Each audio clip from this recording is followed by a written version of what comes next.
When you are managing projects, a big key here is going to be the control of your budget. So staying on budgets is going to be key. And at the same time, it's being able to do this quickly. A rule of thumb that I use whenever I'm looking at whether it's estimates or cost of renovations, and even contractors' work, is that there are three qualities that you're looking for. There's actual quality, like is the work quality, is it good work? Speed, is it fast? And cost, is it cheap? Right? You will only get two out of those three. Okay? You will never get all three. Okay? If you only get one of those three qualities, it's not the best deal, right? So you can get something done fast and cheap. It probably will not be quality. You can get something high quality and cheap. It probably won't be fast. And you can get something high quality and fast, and it will not be cheap. It'll be on the expensive side.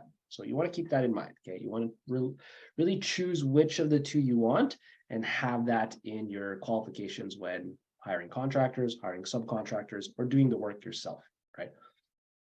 In the beginning, I favored speed and being cheap, right? So that means in the beginning, those first few deals, they weren't the highest quality. And that's why I wasn't doing flips, right? I was really focusing on the BRRRRs, get the property renovated fast and sticking to the budget, which meant that, the quality wasn't going to be the best, but if it's for a rental, I don't need to have the highest quality work. Now for a flip, I'll actually favor speed and quality, meaning I'll have to pay a little bit more. And because I'm not doing the rentals anyway, when I do flips, well, I can afford to take a little bit of profit out if it's allowing me to get my time back. And then I can delegate it. I can get it done fast and then high quality, because that's what is going to increase that profit. So even if I pay a little bit more for my renovations, I'm expecting to get a little more on my profits on my flips there. Something to keep in mind, right? Now, when you're estimating costs, system that I use is I always get 2 to 3 quotes, always, always, always. The only time I won't do that is if it's like maintenance. I have my guys already there and I trust my guys. Awesome. Send them over. It's fast. I don't have to deal with it. They handle everything. They talk with the tenants. They organize all that. Awesome. I don't need to get multiple quotes on that.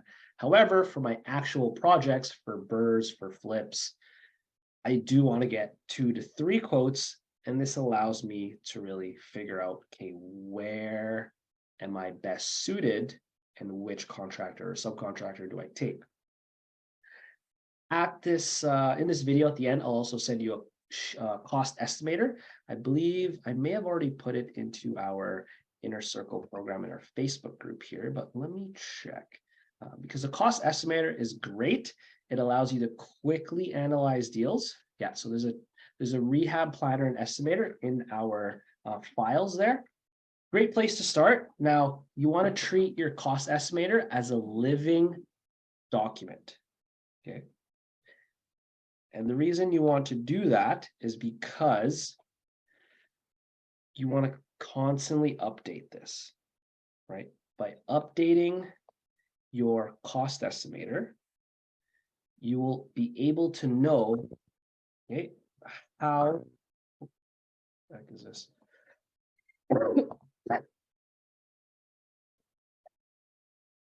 Sorry, my computer is being a little weird.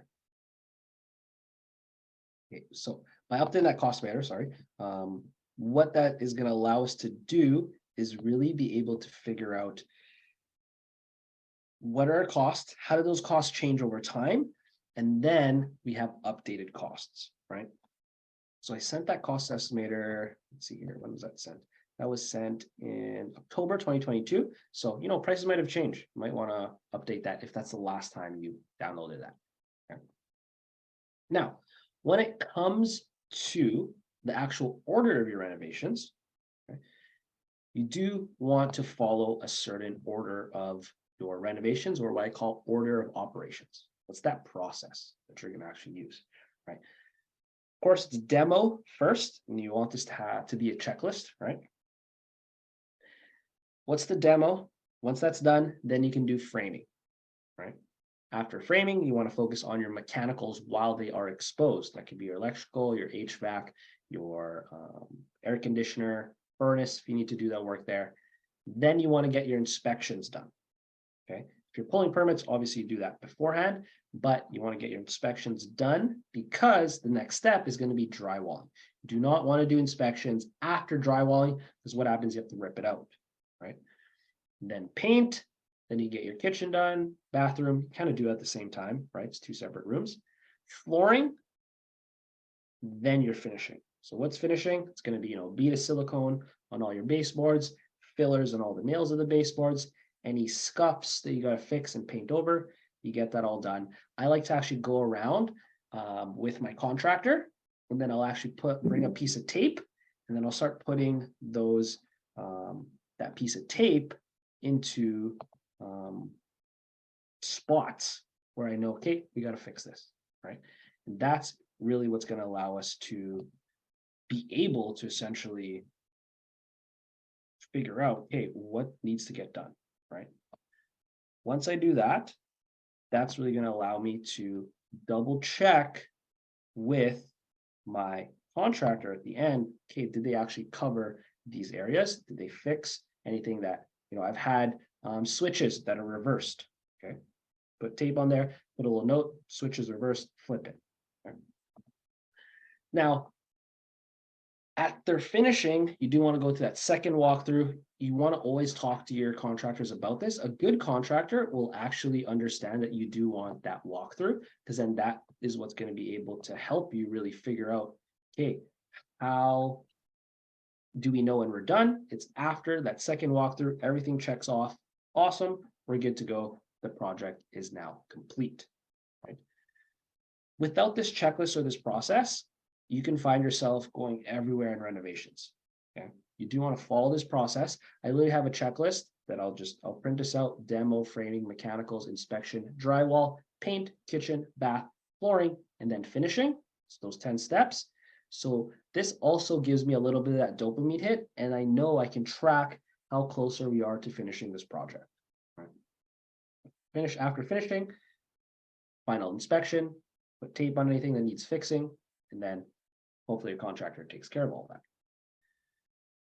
Now, when it comes to building a scope of work, so what is a scope of work? Scope of work is literally a list of every task that needs to be done by the contractor.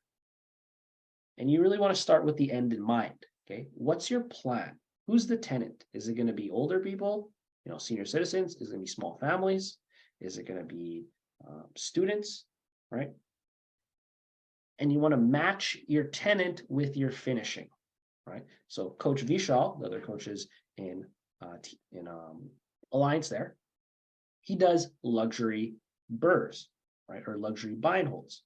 So he's charging a higher rent, so there's a premium, which means he's doing more premium finishing. He will actually put granite countertops in his kitchens. I will never, right? That's not my target demographic, right? Instead, what I want to do is be able to find these tenants that are what I call C-level tenants, right? They're not the best of the best tenants. They're not the worst of the worst tenants, but it actually allows me to control my costs for my renovations. I'll put quartz countertops or even laminate countertops or even butcher block countertops in my kitchens, depending on the area, because I want to match it with my end client, right? Now, when it comes to being able to create your scope of work, a lot of this you're really going to start doing once you actually get your first deal done. So after your first deal, then you're going to have a better idea of like, okay, that's how I complete my renovations. That's how I'm going to be able to track what you've done. Because if you haven't done a deal yet, making a scope of work doesn't necessarily make sense because you haven't done anything just yet, right? But after that first deal, look back on all of the renovations you did. What materials did you use? You probably have your receipts, right? If you like a product, what I'll actually do is I'll go back to like the store, maybe at the end of the renovation, and I'll start taking pictures of the barcodes of these products, and I'll take a picture of the product. That way, on your next renovation, you can actually keep, and it's separate room per room. It's like, hey, kitchen, these are the cabinets you're getting from IKEA maybe, or Kitchen Craft, or maybe you have your own kitchen wholesalers, your cabinets. It's there, there's a description, there's maybe even like the barcode there. Countertop, where'd you get the countertop? What's the size? Picture of it, barcode. Toilets for bathrooms, same thing. And then you continue doing it this way, right? Now, each of these rooms, as you build out your renovations, you'll just keep finding different materials and you'll keep using the same materials, right? I always go to the same flooring person at Good Karma Flooring, right? I usually always use the same type of flooring, right? And I'll just keep using this, and that's how you build a scope of work. The scope of work is literally going to be a document that allows you to just pass it off to a contractor and be like, hey, this is the scope of work, all the materials are there. And again, this is a living document. So the more renovations you do, the more you add to this. And what's nice about real estate is that trends change slowly. Okay, you don't have to do a different kitchen every single time. You can do the same kitchen cabinet covers, the doors. You can do the same handles. You can do the same butcher block countertop if you want, and just keep repeating it. You can put the same toilets into your deals, the same sinks, and keep going that way.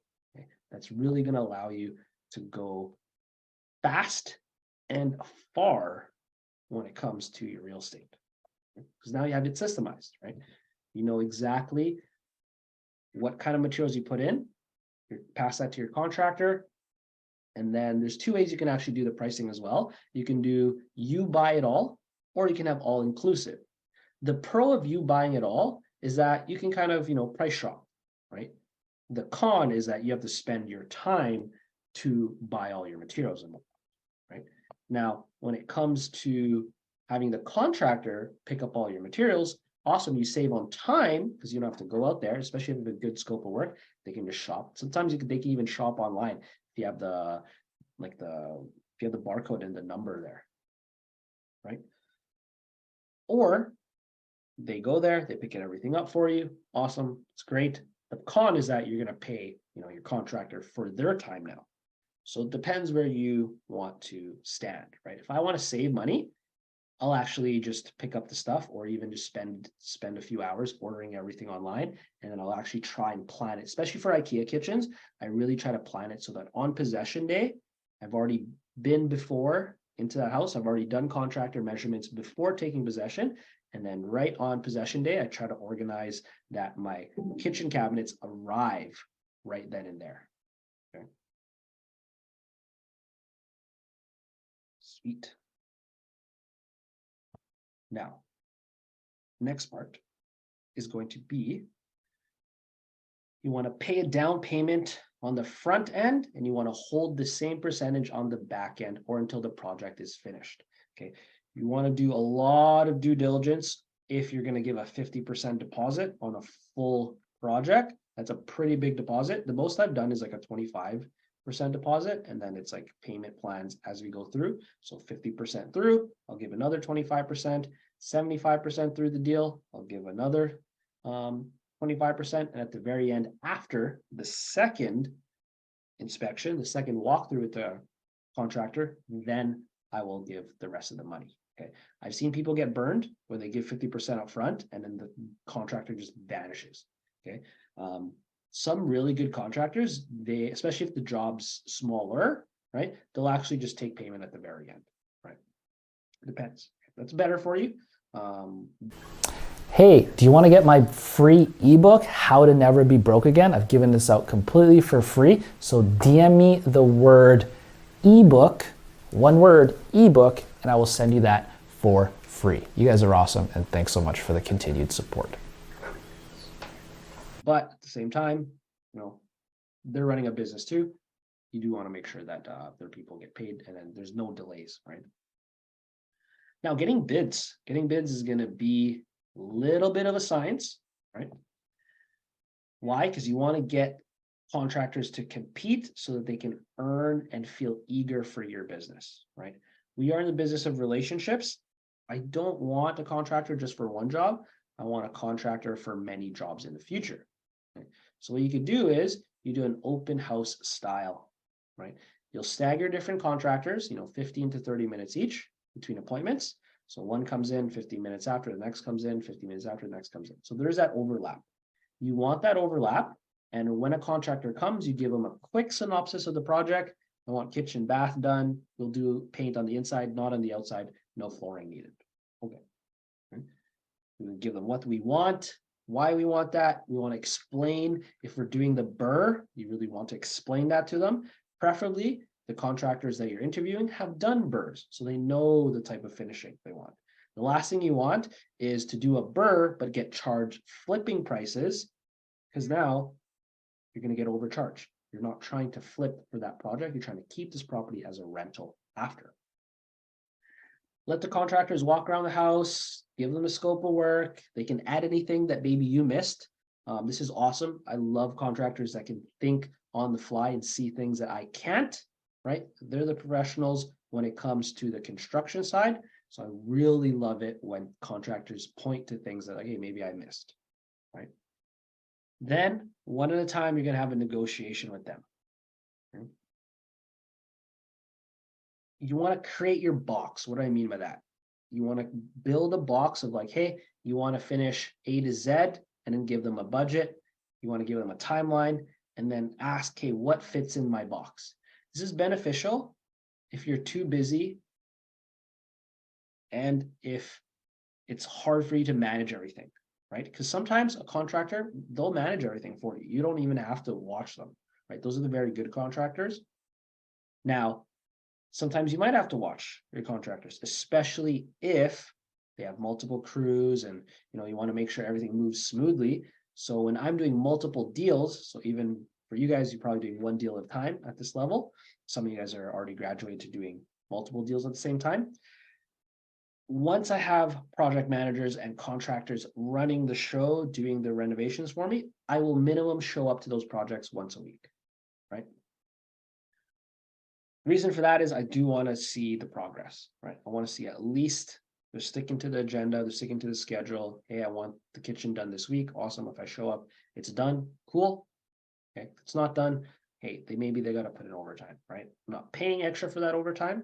I'll show you different consequences we can give contractors, but you do want to be on top of things because the moment you let things slide, then it all cascades into your business. Now, you got managing contractors. What motivates contractors? Usually three things: money, loyalty, and pride of work. Okay. Money, how much can they make? Loyalty is their future projects. Pride of work, they actually just love what they do and they like having the high quality work. Pride of work is awesome. I love seeing that. Sometimes I have to tell them, hey, I don't want the best quality product. We're aiming for speed and we're aiming for reducing costs. So I get that. I don't want you cutting corners and making things dangerous for any tenants or even your own team. At the same time, I don't need like the pristine product because it's not going to be a flip, right? We're not creating like a mansion here, In between, maybe you want a contractor that connects trades, that maybe you have a general contractor who connects all the different trades. They can pull everything together. You talk to them ahead of time. They have someone who's handy. They can fill different jobs in. Awesome. That's the type of contractor you want, right?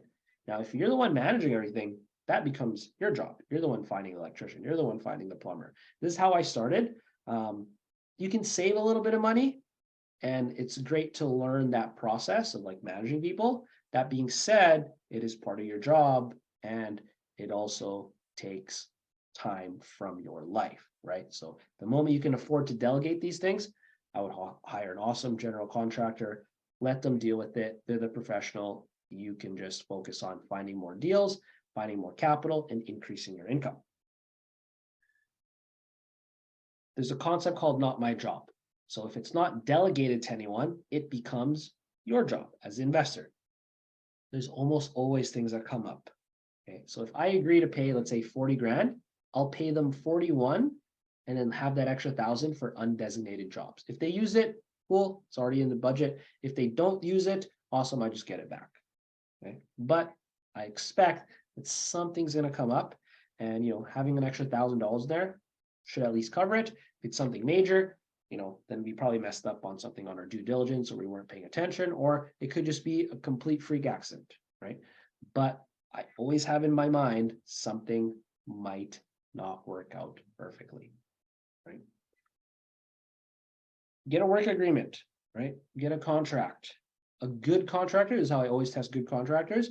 A good contractor will have a contract ready that they can send fairly quickly. Okay.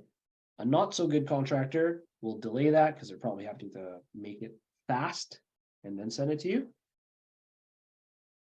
Or even worse, there is no contract. You do not want to do that. Do not hire a contractor that doesn't provide a work agreement. Handshakes are for friends. Payments are designed to have specific amounts at specific times. Like I said, I like to follow the 25% progression. Okay, 25% up front, another 25 halfway through the project, another 25 3/4 of the project, and then another 25 at the very end. Okay. Systems. The best system for renovations, a schedule. Okay, print out a schedule when you want things done. Have that schedule. Again, that's going to be a living document as you get better at gauging how long things take, as you start contacting different suppliers. Maybe a kitchen's going to be late for a week. You got to push it aside. But have the schedule and your plan. I have them in the front of the house and the back of the house. Like once you walk into the house, there's like usually where the light switches are. I'll put the schedule there and I'll put in where we're at in the project. So they see what's coming up. Electrical's getting done here. Drywall's getting done this time, right? I also put a lock box on the house. That way, anyone that I send over there, or the contractors go, they can put the code in the lockbox, get the key, they can get inside. I don't have to go there every single time to let people in. And I don't have to just rely on one contractor having access to the house. So what happens if he's sick? Then no one can do work at the house. But if there's a lockbox there, you can just tell someone the code. Awesome, things get done. Phone numbers.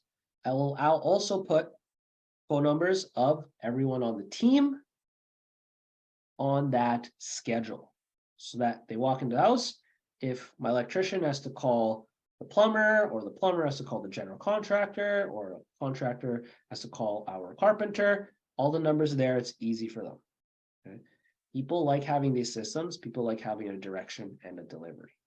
When you're getting a delivery now, make sure you connect the delivery company with whoever's going to be receiving it. Okay. If you're not receiving it, you want to double check that you're allowed to not receive it. And then sometimes, I'll have stuff delivered by IKEA. I will actually tell IKEA, hey, like this is the person that's going to be on site. Please look for them, and I'll contact that person. Hey, it should arrive around this time. Have a deadline or an or else clause. This is something you can add into your contractor's contract. Just because the contractor created the contract doesn't mean you can't change things. Maybe you'll put, $250 deducted from total price for each day the project remains unfinished. Okay, this incentivizes they get done on time. It's gonna be key. Okay, highly important. We got a few value adding tricks. Floors. Very important. Okay. Flooring is very, very important. I like to really pick lighter flooring now. It just brings up the color of the rooms, makes it bright. So like my background here, I like this color flooring, maybe even a little lighter than this, because it makes the room pop a little bit, makes it look bigger because it's brighter. Staging. If you are flipping, do not skip staging. Okay, you'd be very, very surprised how big of a difference people will perceive your house if it's staged properly. Okay, you want people to walk into your flip and then feel like, oh, I could totally live here. They walk into an empty house, now they got to imagine it. Oh, where would I put the couch? Where would I put the TV? Versus if it's already set up, they don't have to imagine it. They can see themselves there, and brings that wow factor. Lighting. Always try to pick at least one nice light to go somewhere. Dining room, maybe, living room, maybe. Maybe it's like the entrance of a hallway. There's a nice piece of lighting there, right? The reason for that is, again, you're trying to get that wow factor. If you can get 3 wows, when people walk into your house, they walk in, oh, wow. They walk into the master bedroom, wow. Walk into kitchen or bath, wow. Those 3 wows, boom, that house is selling. Perfect, right? Open concept, if you can make a house open concept and you don't have to get a engineer in there, like you don't have to really break down any load-bearing walls is what it's called. I do it. Open concept is always better than making it feel tight. Cameras, if you're doing renovations, you can actually buy dummy cameras. You can buy fake cameras. You know, it adds a little bit of security there. You can avoid thieves and arson and squatters a little bit. You could get real cameras, a little bit more expensive, right? But dummy cameras go pretty far. You can also print hi, you're on camera signs, nice and red, put them on in windows, right? Kitchen. You can possibly think about just painting your cabinets or changing handles, right? I've done that renovation many times. Don't need a new kitchen? Cool. Let's repaint it. Let's change the handles. You'd be very surprised how far you can get with whiting out cabinets, adding gold handles. Makes it look awesome. And then you can also think about renting out AC units. Maybe you don't want to put an actual air conditioning system in there because, hey, it could be expensive, right? It could be a couple grand. Instead, you can rent out an AC unit. AC units cost, you know, $100, $200, maybe $300 if they're a little more expensive.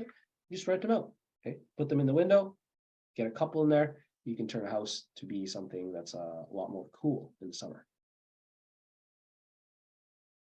Cool. Last part here, something to play around with is the IKEA Kitchen Planner. Okay. Awesome tool to play around with, even if you don't intend to use IKEA, because as you get better with the IKEA Kitchen Planner and you play around with it, what I'll do is I'll make a kitchen on IKEA and then I'll print that. I'll print those plans because you can actually print out the plans and it'll come and show you exactly what kind of cabinets you need.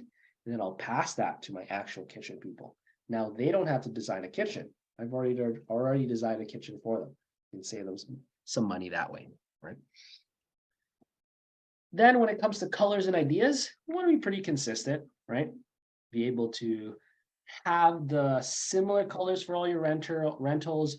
Again, scope of work, focus on using the same materials, and you don't have to reinvent the wheel all the time, right? If something worked out and you did a good deal the first time, awesome, reuse what worked, right? If it wasn't that great of a deal, take a step back, think about, okay, what could I have improved on? Maybe you got to improve. Like I've done a sticker backsplash in one of my first burrs. Then I realized the price difference between putting on a sticker backsplash and putting on a real backsplash, the price was only like a couple $100. I was like, man, I should have just put a real backsplash. Way nicer, lasts longer. I don't have to be there trying to like stick these stickers and do all that stuff. Instead, I just hire out, gets done, looks awesome. It's way better. It's going to last way longer. And now you got a real backsplash, not a dinky sticker one. Okay. So that's a little bit of the project management there. There's a little bit of systems. You want to make sure that you know what you're getting into. If you're going to be subcontracting out work and you're going to be one managing the project, you want to have this checklist. You want to have that, like think about building that scope of work. Or if you do hire out the contractor and hire out all the work, you want to remember that you'll be paying a little bit more, but you get your time back, which allows you to do more deals, increase your income, and then focus on having the free time. Again, we want you guys to build a business, not just be like stuck in the business. The knowledge I had with real estate wasn't that great, and that's when I knew I needed a mentor to guide me through the steps of minimizing my mistakes and obtaining property. It kept me accountable with the limited time I had after the long hours at work. It taught me things I wouldn't have learned without a mentor. Thank you to Patrick. It's big help me with pretty much everything ever since I started. So big shout out to Patrick and Alliance. Nice. Yeah, Nick's an action taker, so we can help guide you, but you still got to do the work, and Nick is a testimonial for that. Sure. Yeah. And thank you again, Patrick, for this program. It changed my life. It changed my mindset. It changed everything. That was the best six weeks of my life. I just want to give a shout out to my man Patrick. Just honestly been one of the best teachers that I've ever had. It's a very informative course. Patrick works with you one-on-one, so if there's any questions or anything you might be doubting or you're uncertain of, he'll definitely be there to help. Honestly, highly suggest this course. It's taught me a lot through my journey.